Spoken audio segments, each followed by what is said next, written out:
Okay, so what we're going to be looking at today is something I think is pretty timely for most people, and that is how do you set a budget for the next 12 months. In actual fact, it's going to be a little bit more than a budget. It's going to be how do you create a budget for growth over the next 12 months. I'm also going to be answering the question, how do you avoid some of the budgeting pitfalls? And the biggest pitfall that I often see is that people start their budget from the wrong place and from the wrong mindset. More on that shortly. Okay, I can still see that there's people entering the room, but I do want to stick to time. So I'm going to get started. By the way, you will see me looking off over there to the left during this workshop quite a bit, because that's where the presentation that you're going to see shortly is on a screen. It's on a screen to me over there, and the chat's over there as well. So I'm going to press the magic button and get me out of the way and bring up the presentation.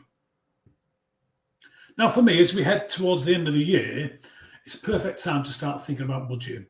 Now, if you're not doing your budget yet because your financial year doesn't track the calendar year, that's okay, because the principles I'm going to show you here today are timeless.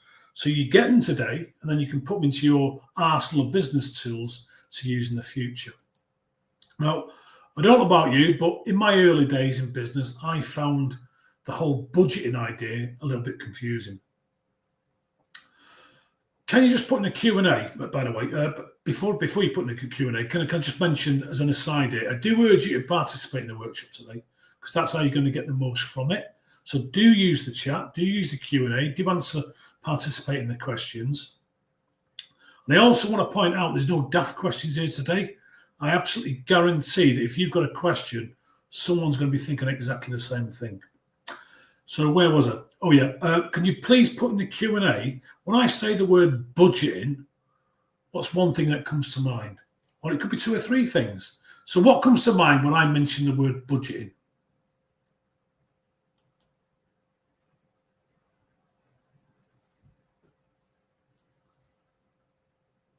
Okay. Where do I start? Good question. And I will show you that, the answer to that one today. Another, where do I start? I'm seeing a few, how do I predict the future? And that's a great question. And I think it's particularly relevant nowadays because of the effects of the pandemic, because some of us going into that pandemic had plans and we had objectives and we had targets and budgets that we wanted to hit, and they all went a bit south, didn't they? But here's the thing. The goals, the targets, the budgets, they don't change, do they? How we go about achieving those things might have to. Let's see what else we've got here. What's the point? Good question. What's the point? I'd probably answer that with a question. What's the alternative? Because having no budget doesn't tend to end well, does it? See, a few people are putting in sticking to the budget, and I think that's a great point. I think a lot of people have a challenge with that, or it'd be a challenge for most of us. And here's the thing, though. Without a budget, it's really easy to overspend.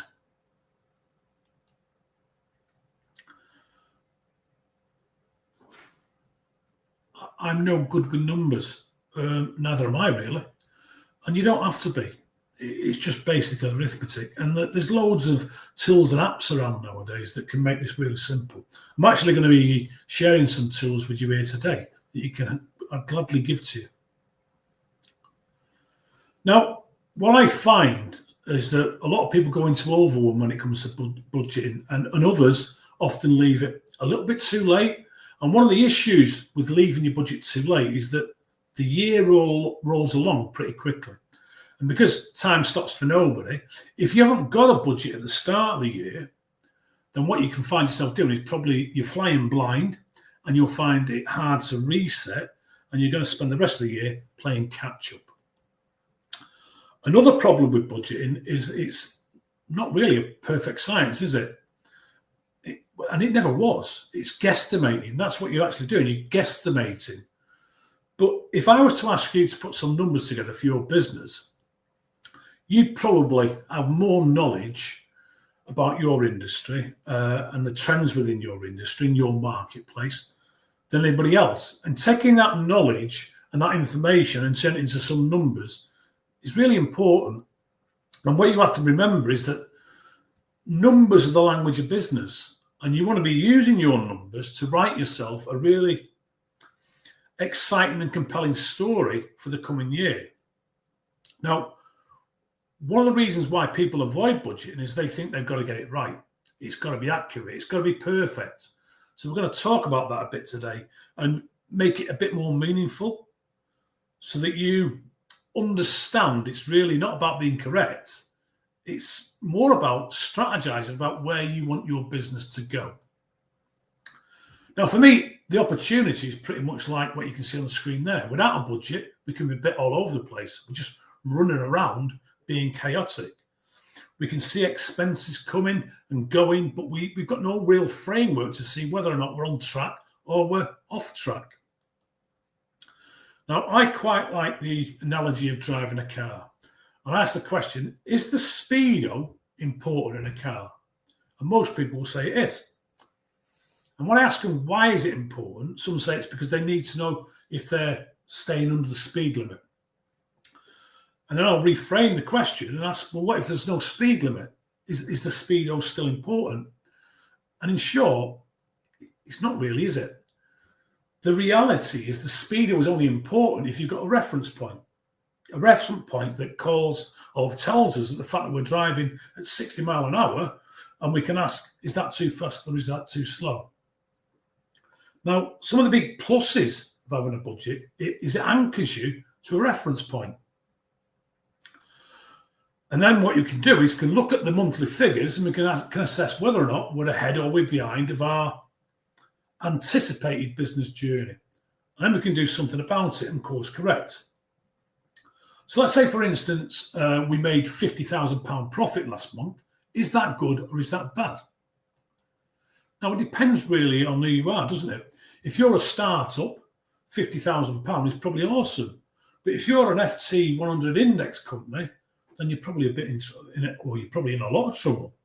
So the opportunity is, how can I use my budget to give me peace of mind when I'm driving my business forward? It also gives you a framework to do some future gazing so that you can work out where your strategy needs to be focused. And I'm going to touch a bit on that today as well. Effectively, we're going to be looking at 5 key principles for how do you do a budget. And I'm going to try get you started today. And then I'm going to leave you guys to get on with it and finish the budget in your own time. Because in truth, if you try to write a budget for your business in 45 minutes, that would be a bit of a concern because it does take a little bit of effort. It does take a little bit of thinking and it does take a little bit of time. So I want to get started now with the basic principles. And this is the big picture. Often when we look at budgets, people say, well, where do I start?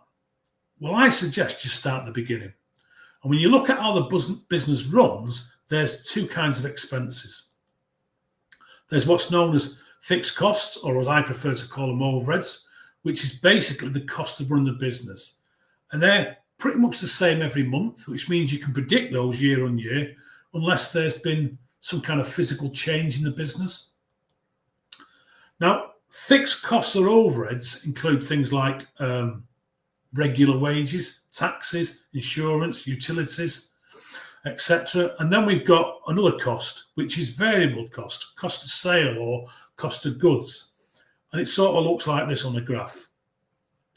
Now, unfortunately, some of the accountancy terminology, fixed and variable, might not make 100% sense because a fixed cost by definition is a cost that's incurred regardless of whether or not you make a sale. So even though you might have a telephone bill and it might be every month, it might vary every month, it's still considered to be fixed. That's why I prefer the term overhead. I find it less confusing. And the variable cost is a cost that's incurred as a result of the sale being made, which means it's a cost of delivering your product or service. Now, if you haven't got any sales, you don't pay. So you'll notice on the graph over here Let me just get my mouse on it. Over here, there's no sales. Where there's no sales, there's no variable costs. And if you add these two costs together, you get total costs. And you also then have this thing called sales. So let's stick some sales on the graph. And the objective in a business is very simple. Your sales need to exceed your costs. Now, there's a couple of critical elements here on the graph. And the first one is this point here that's known as break even. Can I just get a show of hands in the chat? Who knows the break even point of their business?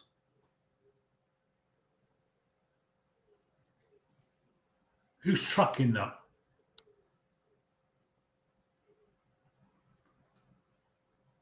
I'm not getting a lot of hands here. Wow, really important number for you to know. Okay, so what the break-even point is, it stipulates is the amount of revenue you need to generate to cover all your costs. Now, I think you need to be aware of this figure, not become fixated on it, because if all you're aiming for is break-even, then you end up making zero profit. Now, where this is all going is this area down here, which is known as a loss. It shows up on the P&L in red, profit and loss account in red. That's why it's called the profit and loss. Loss, we make a loss. Whereas this area up here, this has been in profit, which is awesome. Now, a couple of distinctions I want to make about this is that the big picture is that we need to be over break even in our business. Our budget needs to be stipulated that we need to sell to be, or what we need to sell to be over this break even point, so that we're always making a profit. The big question is, though, how far over that break even point? And that's what we're going to be talking about here today. Because my experience, just got an itchy nose, is that most people who run businesses will make enough to pay the bills. But if we look at the graph over here, most people will see that everything after profit or after costs, anywhere to the right of this break-even point, and we want to be aiming in there. That means most people are not being intentional about profit. If you're only aiming for that, you're not being intentional about all this profit you could be making. You're just hoping that profit turns up. So I think a lot of people in business treat profit as a bit of an accountancy magic trick, or it's just an accident. But we want to be more professional about that, don't we? We want to be more intentional about the profit that we want to make. So we want to be getting really specific about how much profit we want to show up at the end of the year, at the end of each month, at the end of each week. And my suggestion is that we need to be budgeting for profit. And when we do our budget today, what we're going to look at is 3 target points. 3 target points along this line. We're going to work towards them. And the first one is a pretty obvious one, which is just above break even. Now, I don't know what that is for you. And you need to do this. You need to do the maths on this. It's pretty easy, so that you can understand what it is. But what normally happens is that people can tend to be a bit conservative about their profit targets, if they've got any profit targets at all. Because if they don't achieve the target, it's seen as a failure, which it's not.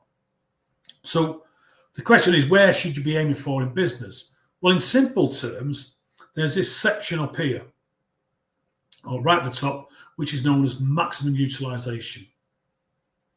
I'll give you some examples so you can understand it. And basically, it's what's the maximum you can push through your fixed costs. So, for instance, if you've got a factory, what's the maximum throughput of your factory? If you're a contractor and you're using labourers, what's the maximum they can build? If you're a professional service, it's the same sort of thing.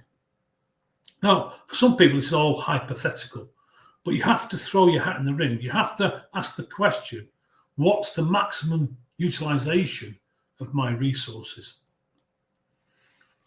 And you'll notice that as you step up here, we keep delivering more and more of the same amount or more profit on the same amount of fixed costs. Now, for a lot of people in business, they're not optimizing their profitability. Instead, they're optimizing the revenue, or they think they're doing as much as they possibly can.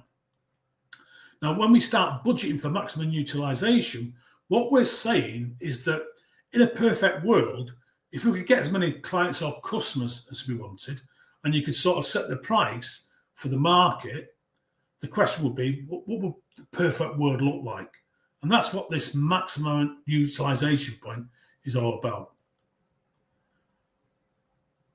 Now that we know a conservative point and a maximum utilization point, we're probably going to set somewhere in the middle, because as we've already said, when we do our budget, it's a guess, really. But what we're trying to do is use some of our intuition and some of our historic knowledge of our business to predict what we think is going to be coming up.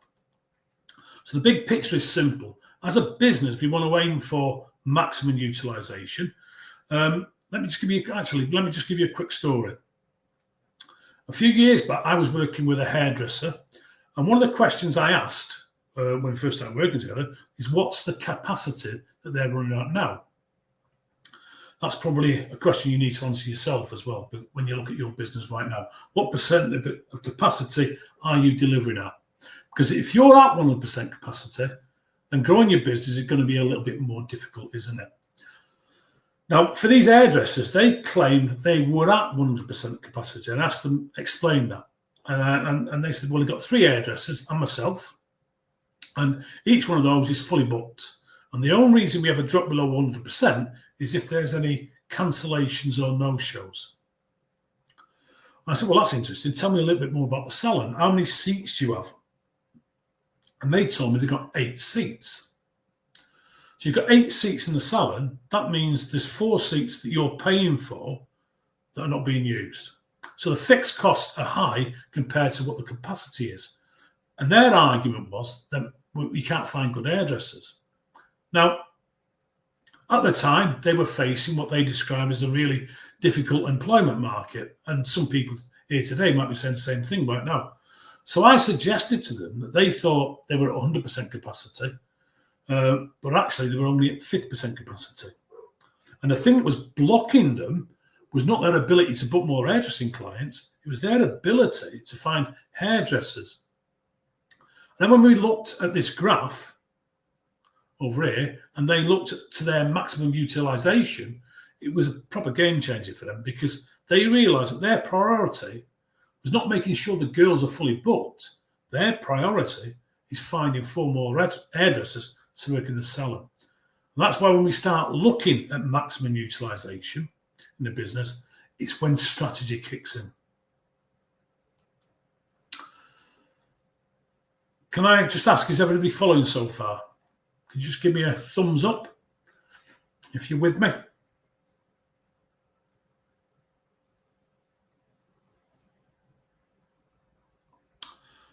Okay, brilliant. Okay, so the question I'd like you to ponder, and you might not be able to answer it today, but what is your maximum utilization? And I know people like Craig, who's on the call, he's a salesperson, and his maximum utilization is probably based on how many sales calls he can do a week. And based on his present conversion rate, what would happen if he was able to improve that conversion rate? Now, the majority of people on the call, you've got a deliverable service or a deliverable product. And this capacity might be constrained by things like the number of vehicles you've got, the size of the warehouse. It could be the number of professionals you've got on your team right now. But it is a guess, right? It's a variable number, but we need to be thinking, how can we achieve that number?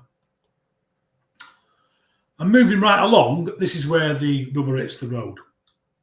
Now, for those of you who are my clients, we've probably already done this, but for some of you, you might not have done it yet because it's not falling within your financial year.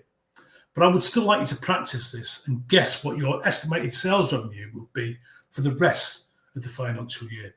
And I need to guess it for today's exercise, just to throw some numbers in there. So in this example, in this hypothetical business, we're going to say that it's 10 million. The sales are 10 million. Now, it could be 1 million. It doesn't matter what the number is. what do you think you're going to end up hitting this financial year? Just jot that down in your notes. Now, variable costs. First, you need to think about your business. What are your variable costs? And variable costs look like things like paying external contractors, sales commissions, purchasing stock, transport, etc. Now, if you know what that number is, or what that percentage number is, or what that pound value is, you need to put that in there as well. Now, in this situation, I'm going to say it's a service-based business, so that number might be pretty low. So I'll give it £1 million, which means the gross profit is 9 million. Now, if you're using contractors, that variable cost might be 9 million quid, and you end up with £1 million gross profit, which gives you a 10% gross margin. Now, it's different for everybody and in every business, but you need to know what your gross profit margin is. Now, if you're following along so far, just give me a thumbs up. My head's minced. Okay, brilliant, right. We've not even got started yet. So what we've got here is a gross profit of £9 million, which means we've got a gross margin of 90%. And then we've got fixed costs or overheads. And once again, you should know these and you can get those directly from your profit and loss statement. So if you're looking at the last 12 months, you should be able to pull those figures, whatever that is for you, from your P&L. Now, in this situation, we're hoping that the overheads are less than £9 million. So I've said the 4 million. So in this business, they're making a profit of £5 million. Everybody see that, okay?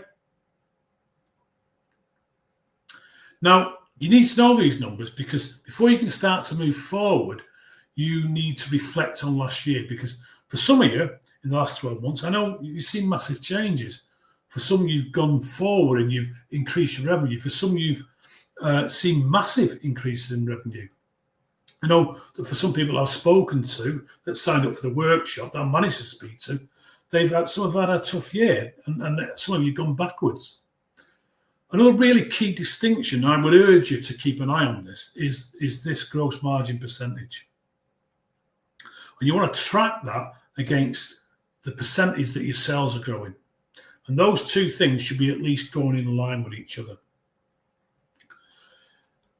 Preferably, what you would like, in actual fact, is for your profit to grow at a greater rate than your sales, so they're actually going to meet each other. But if your gross margin is not keeping in line with your sales, there's going to be a gap appearing, and that gap's going to start growing, and then you're going to start running into cash flow problems down the line. So it's something you really do need to keep an eye on. And the reason I know that is because it's a mistake I made early on in my business career, and I remember it being really costly and extremely stressful. Now, the reason you need to be thinking about this historical stuff is because it's facts. This is not what could have been. This is what's actually happened. And you should be able to predict the last few weeks of your financial year based on your previous year or the last few months of trading that you've been doing. Okay, now that we've done that bit, we're going to do a bit of crystal ball gazing. And what you've...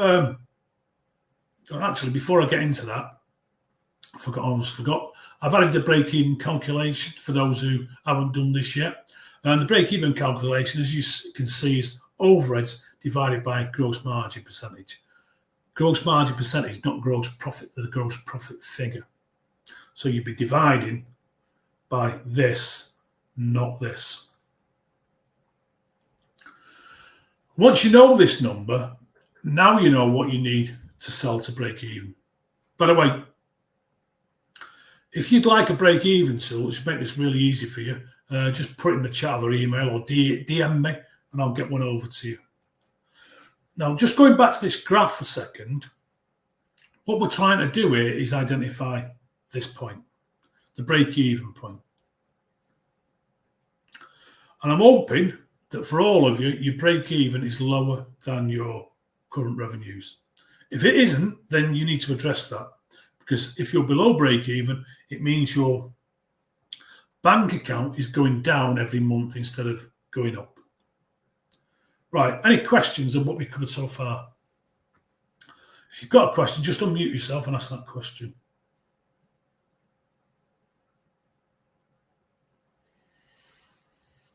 Okay, now that we've done the past, what we need to do now is move into the present. And before we do that, I want to touch on something that's really important, something called the cash gap. Is anybody here familiar with this? Now, I know that clients will be, but is anybody on here familiar with the cash gap? Can you just give me a quick show of hands?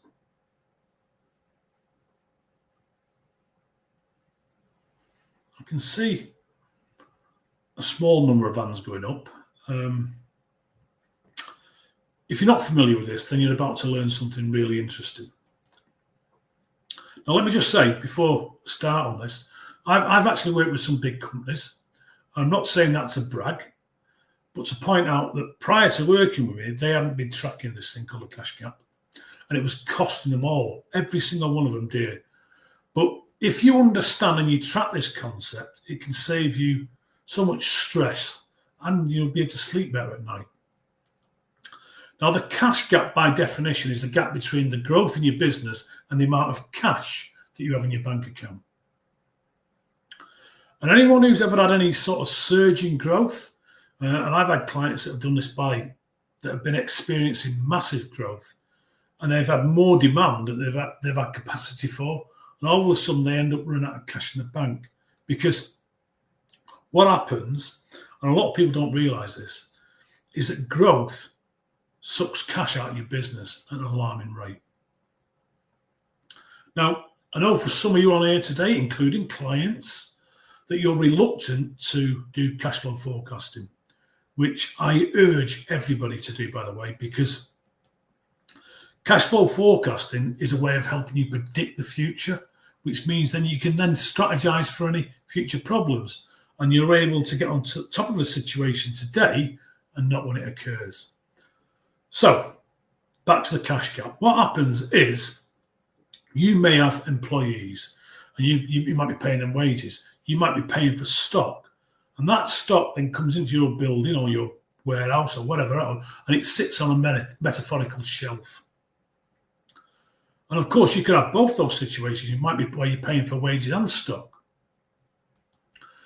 And you will need to pay for that stock within the terms of your supplier, which for the purpose of this exercise, I'm going to say is 30 days. So that's money, that money is in your bank account, sat on your shelf. And one of the big issues is that when we have stock on the shelf, it costs you money because you can't invoice for it until that stock gets delivered to your customers. So what happens is we've got stock on the shelf for a period of time and then you deliver it. And you can't actually get payment for it until the delivery is complete. So we've got receipts or invoicing, whatever you want to call it. And the issue is that you get paid out that money down here somewhere. And depending on where your invoice and your terms are, you're going to not be getting that money back until somewhere up here. So you're paying for it here, and somewhere up here, you're going to get your money back. Now, in this instance, we're going to say we're going to invoice at 90 days. But we don't receive the cash for another 30 days. No, it could be 40 days, it could be 50 days, it could be 60 days, depending on your terms. So you get paid after this huge gap along here that's known as the cash gap. And when you've got a cash gap in your business, you need to give some serious consideration as to how you're going to fund that gap. Now, for some people, they might need an overdraft. For some, they're going to fund it themselves out of their own personal finances. And for some people, sadly, they haven't got a clue what's going on. They just know that all the money's going. They've got more business than they've ever had. But the bank or the bank account isn't reflecting that. And the main reason is because they paid out for the wages of the stock and they've not had the money back. Now, so you could have a situation where you might have people working on site. So you're paying for them to work, but because of the terms you've agreed, you can't invoice until further down the line. And there's a number of ways you can actually fix this. But you need to start by asking yourself, how can I get paid earlier? Could I charge a deposit? Or can you have progress payments along the way. Another thing you can do is not carry so much stock by having a just-in-time strategy. Now, the main reason I want to bring this up today is because if your business is growing or you're going to create a budget for growth, the chances are that your bank account can go backwards for the first few months of that growth. And that happens because you're paying out for stuff before you're getting the money back in. And you just need to be aware of it. Now, this happened to a client of mine, and they were panicking because they'd actually had a record sales month. Brilliant. But the problem was a record sales month came with record months of sales commissions, which left a huge hole in the cash flow. And their way of fixing this was to look at what expenses they could cut. But there's a big danger in cutting your expenses when you're in growth, because you can sometimes cut your nose off to spite your face because your customer's experience goes down. So you just need to be mindful if there's a cash gap in your business. And you need to calculate what that period of time is, what that amount of cash is going to be that you need in reserve, and decide what strategies you're going to use to close that gap. Does that make sense? Any questions?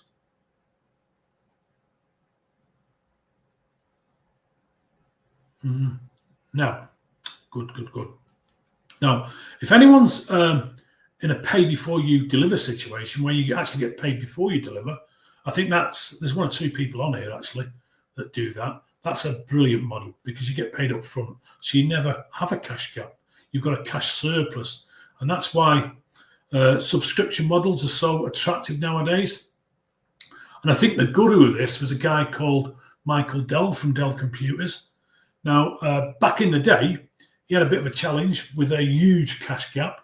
So he recruited himself a new finance manager, and he tasked that finance manager with reducing the cash gap. And that led to them redesigning the whole business model. And now if you purchase a computer from Dell, they won't have one single component on site to build it. They don't order any parts until you've paid the money into the bank account. They probably pay it in. They probably delay a couple of days before the order of parts as well. Now, as a result of that, they've now got a positive cash gap, which means they're a hugely cash-rich business. And as a result of that change, they've now been able to become a private company again. They were a public company, but they bought it back. Okay, just to recap, we need to be mindful if there's a cash gap in your business. If there isn't, then you're good to go. Go scale your business without worrying about how you're going to have to fund that.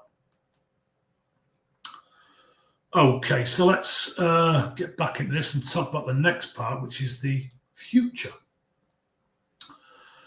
For those of you who are clients that haven't completed this yet, I need you to get this to me before Friday, provided, of course, your financial year is in track with the calendar year. For those of you who aren't clients, or those that are clients that need a refresher, what you need to do is you need to put your last 12 months figures into this highlighted comment. And there's only a few numbers you need to know. You need to know your sales, you need to know your cost of goods or your cost of sales, and you need to know your overheads. You can then calculate the rest of them out just from those three figures. Or you can just go to your P&L and get them from there. Now, if you haven't got any historical numbers to work with, what you can do is guesstimate using the last couple of months' trading. Now, what we're going to do is we're going to have 3 goes at our budget. And we do that because people, when they do a budget, they tend to look at last year's growth trajectory and just continue on that same trajectory. But some people are a bit more conservative, and let's say they achieved 10% growth last year. They decide they're going to stick with that. But if you think about it, 10%, that could be organic growth.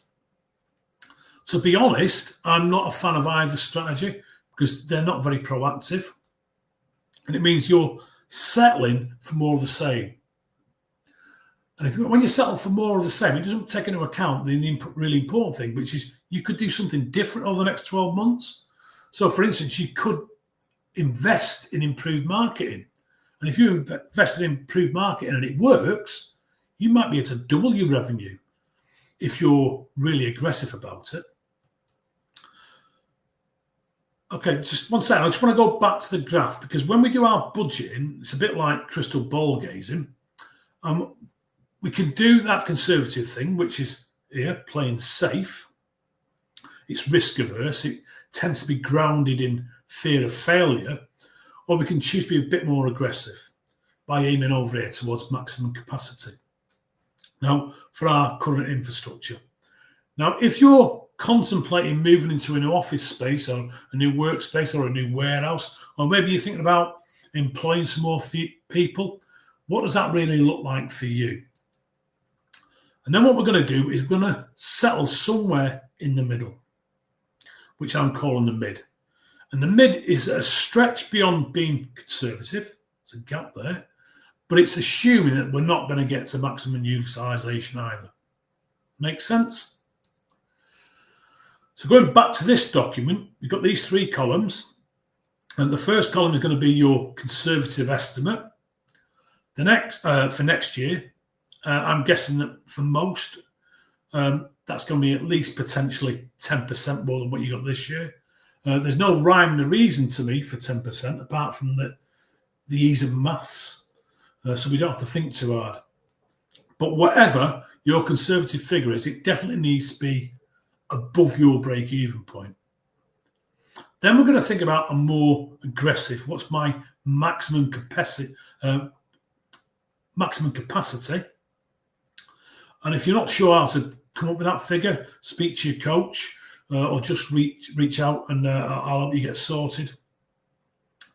And then, in actual fact, think of an example. I was working with a company. It's a photographic company, and they had 5 studios. And they were really concerned about their profitability, which was, as I remember it, down to around about 8% at the time. And they didn't understand why it was slow or why they were slow on profitability. So I asked them about this maximum utilization thing, and they said, well, what do you mean? I said, well, you've got 5 studios around the country, and each one of those studios has got 3 photo shoot rooms. So my question is about the utilization of those rooms. And they said that, well, they're flat out at weekend, but during the week, things were pretty quiet. So I said, you're busy for 2 days and quiet for 5 days. What does that mean in terms of utilization? And what is the accessibility, or should I say usability, of those studios? Could you do more photo shoots during the week or on maybe even weeknights? And they said they could, but the public doesn't want those times. So I asked them to go and do the numbers and then assume that we're going to get to maximum utilization, which means those rooms are going to be full all the time. So they did the calculation and worked out that the capacity they were actually working at versus what they could have, and they discovered they were running at around about 20% capacity. And the numbers then blew their minds. Now, what you've got to remember is that the fixed costs don't change. That's what I call fixed. And if we go back to the graph, let me just show you this. Now, any money after this break-even point, this profit area, as you squeeze a bit more juice out of your costs, right, out of the fixed cost, every sale above break-even gets even more and more profitable. So every sale after this is more profitable than the last one. How magical is that? So even though we couldn't use the room 7 days a week, we started putting on specials. So for instance, Pensioners Tuesday, get your photos done during business hours and we'll give you up to 50% off your prints. Now, as a discount, that sounds super aggressive. But here's the thing. They were using capacity that wasn't being used already. Effectively, they weren't discounting. They were offering an incentive to use a time that wasn't being allocated, but they were already paying fixed costs on. Makes sense? And if anybody actually tried to use that 50% discount during peak periods, they couldn't use it. It was a definite no-no. So it was Pensioners Tuesday only. Now, I'm sure we all know that this type of thing's happening all the time. If I was to go and book myself a flight to New York, say in 6 weeks' time, I could probably buy that today for 50 quid. But if I want to book myself a flight to New York for tomorrow, I'm probably going to pay 500 quid for it. I may be way out by them figures, by the way. Now, it's exactly the same flight, so what's the difference? Why am I prepared to pay well more? Well, it's the difference in urgency, isn't it? So what you need to think about is your capacity. When we talk about maximum utilization, how do you use that unused capacity of your assets? Be that machinery, be that equipment, be that people, your team. Now, even if you offer it at a discounted rate, you'll start increasing revenue and you'll start increasing profitability because those costs don't change. These costs just don't change. They're fixed. But as every sale is more profitable. Magic. Okay, just give me the thumbs up if you're still with me. Anybody need that explained a little bit more?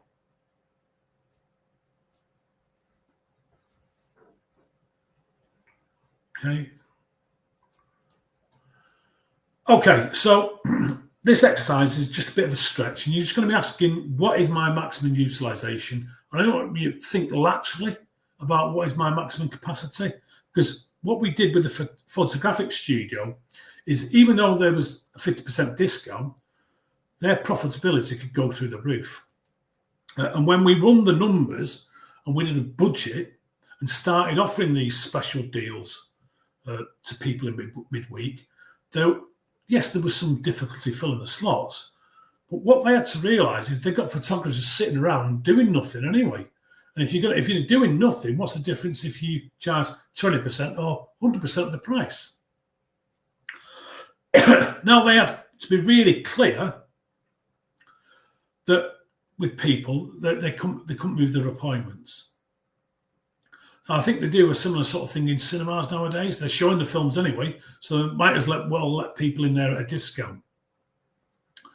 So ask yourself, do you have the facility in your business, in your organisation, to be aggressive and start filling vacant slots? And that's where this aggressive budget is going to come from. And if you did that, then you're going to throw a number in underneath, or some numbers underneath here.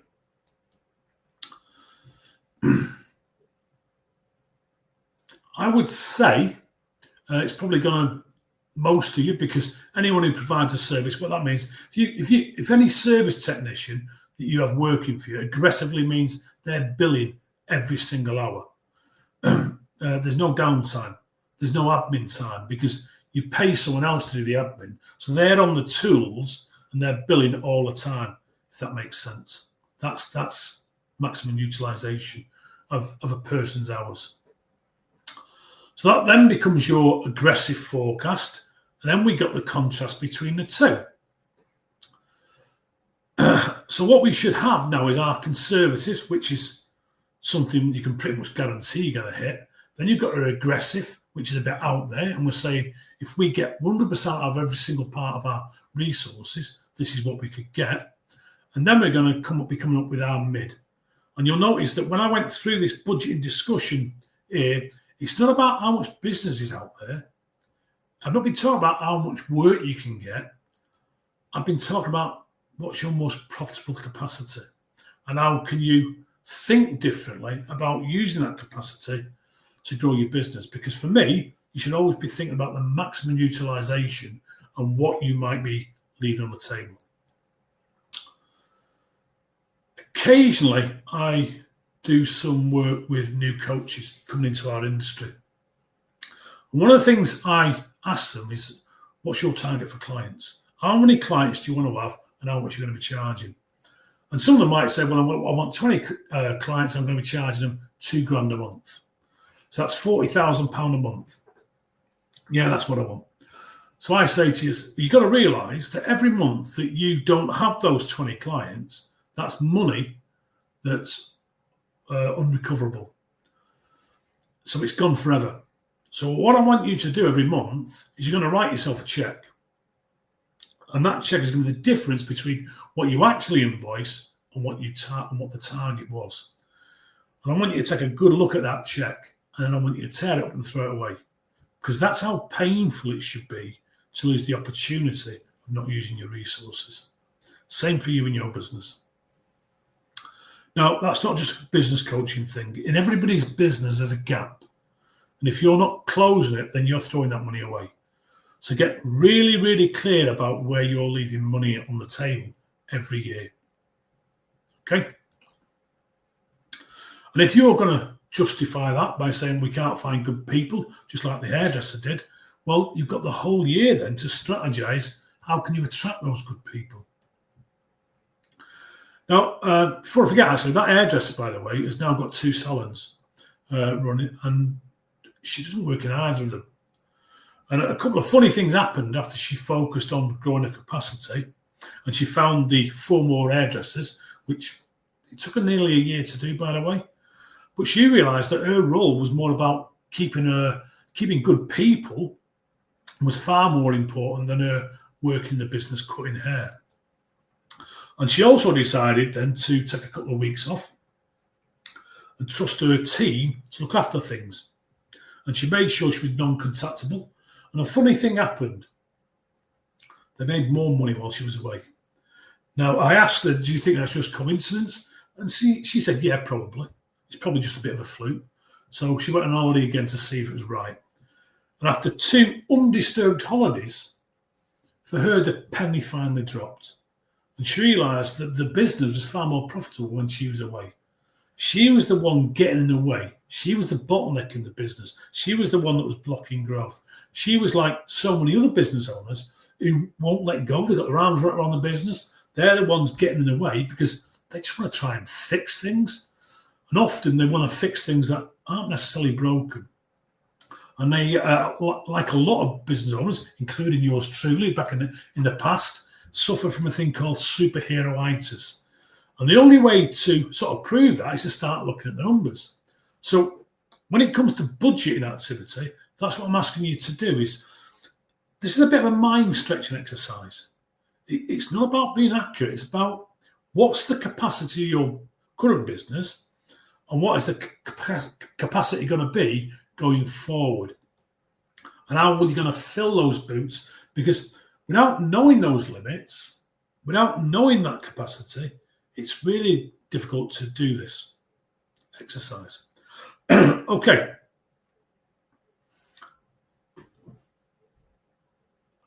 A couple of comments there. Okay, I'll deal with those in a second. Okay, everything making sense. Just give me a thumbs up. Awesome.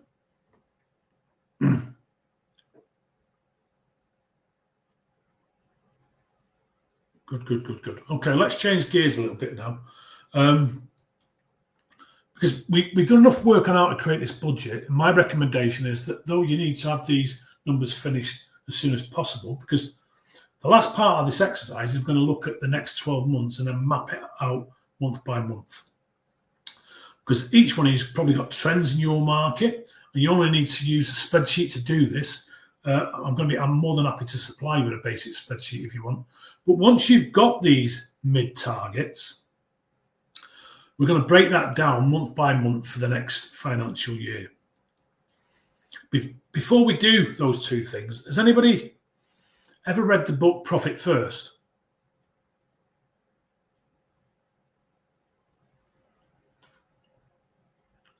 I know you have, Dave. Yeah. Now, if you haven't read it, by the way, I recommend you whack it on your list of books to read in the very near future. And Profit First was written by a guy called Mike Malkovich. And in it, he says the general formula for business. And the general formula for business is sales minus expenses equals profit. If you look at your profit and loss account, sales, expenses, profit. That's the layout. And the problem with this formula is that profit's at the end. Profit's what's known as leftovers. And he says that philosophy is all wrong. So his book is called Profit First because if anyone's ever done a Wealth Creation 101 course, they teach you that when comes to creating personal wealth, who should you pay first? And they say it's the person that you see in the mirror, you. So Wealth Creation 101 teaches us we should pay ourselves first. So the burning question would be in business, why do we pay ourselves last? Why do you pay everybody, your suppliers, the tax man, the team, and you get what's called leftovers? And a huge problem with leftovers is they're pretty inconsistent, aren't they? So in the book, he talks about switching this whole formula around and start with profit. How much do you want to make? Plus expenses equals sales. Profit plus expenses equals sales. So you start with your profit. How much do I want personally? Then you say, how much does it cost me to deliver that? And then finally, you create how much sales do I need to sell? Now, another great concept in the book is the idea of having a profit account. Can I have a quick show of hands? Who on this workshop has got a profit account? Who's got a bank account?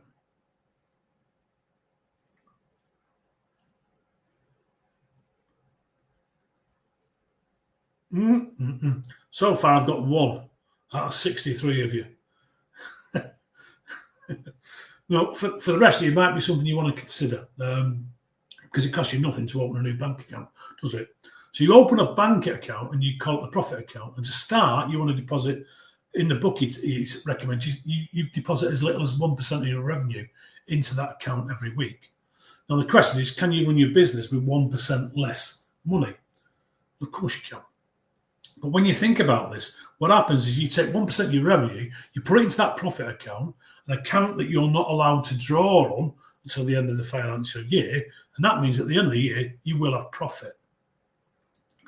Now, in the book, he tells you to be super conservative, but start low, because the whole idea is not to overcommit yourself at the beginning, but to start the habit of paying yourself first. And to do this every week, and you'll start to accumulate, put your teeth in, Kev, profit within your business, which I'm sure you'll agree is a pretty good habit to get into. And then it expands on the idea by suggesting you actually have 5 different bank accounts. Because for a lot of people, what they do is they use the bank account at the moment as a way of managing the business. And that's not really a good idea, because you've got money coming in, you've got money going out, you've got to cover all the expenses. And you keep everything up here in your head. And he says that having separate accounts, you can prepay everything into one account. So you can prepay tax into one account. You can prepay wages into another. You can pay profit into another, etc., etc. So every time you get a chunk of money coming into your business, you can distribute it out to the relevant account. But the simple place to start with all this is just to start putting away 1% profit and then slowly increase that percentage. So just give me a thumbs up if you're going to open a profit account in the next few days.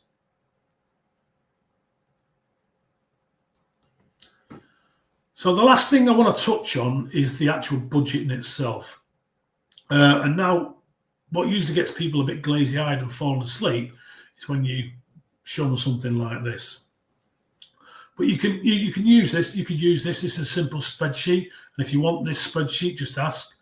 But I would suggest the best place to start looking is your accounting software, if you've got one, or to speak to your accountant or your bookkeeper. Don't feel obliged that you need to use my one. Now, because you might already have a ready-made solution with something that you're presently using. So once we've got the annual figures, this is no different to any other P&L account. You've got your income over here. Then we've got some cost of goods or cost of sales or variable costs, and that gives you your gross profit, and that'll be broken down into a percentage. And then you've got your overheads, and this spreadsheet, by the way, if you do want it, calculates everything out for you. You just input your figures, and then all these numbers are calculated for you. And what we're looking for is this figure down here, this net profit margin. Now, you want to see what you're generating, because I'm talking about paying myself first. So this figure here has got to reconcile with what I want to make out of my business. So once you've got your 12-month mid figures into this, then what we're going to do is going to map them out month by month taking into account any seasonal fluctuations. Now, when I was in restaurants, summers were always busier than autumns. And I had to take that into account in my budgets and also in my staff rotas. Now, you could also consider, for those of you who want to be ninja at this, doing 3 budgets. You could do an aggressive one, a conservative one, and a mid one. And what that's going to do is going to give you a month-by-month target for your business. Everybody with me? Any questions on this? Okay.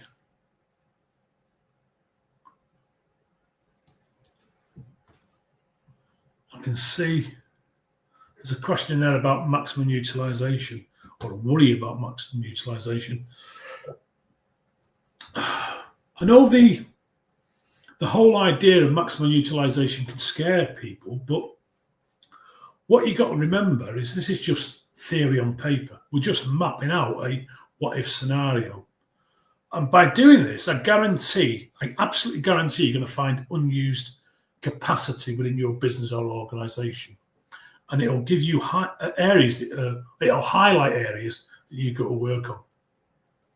Now, I'm not suggesting that maximum utilization is something you go to. It's just a tool. It's a tool to stretch your thinking. And if you don't use the maximum utilization, people tend to come from budgeting with a frame of mind of constraints. I don't know. I don't want to go beyond 10% because that's what we did last year. And that's always assuming that you're not going to change what you did last year and come up with a new strategy for this year. You're not going to be doing anything about improving your business. So the big question that maximum utilization gives you is how much money are you actually leaving on the table, and how can we cash in on that gap? Okay, I'm going to leave it there because you've got plenty to be getting on with. So thank you for coming along today, and thank you for all your participation. Thank you for all your questions. And if you need any of the tools or you need any more questions answering that I've shown you here today, just reach out.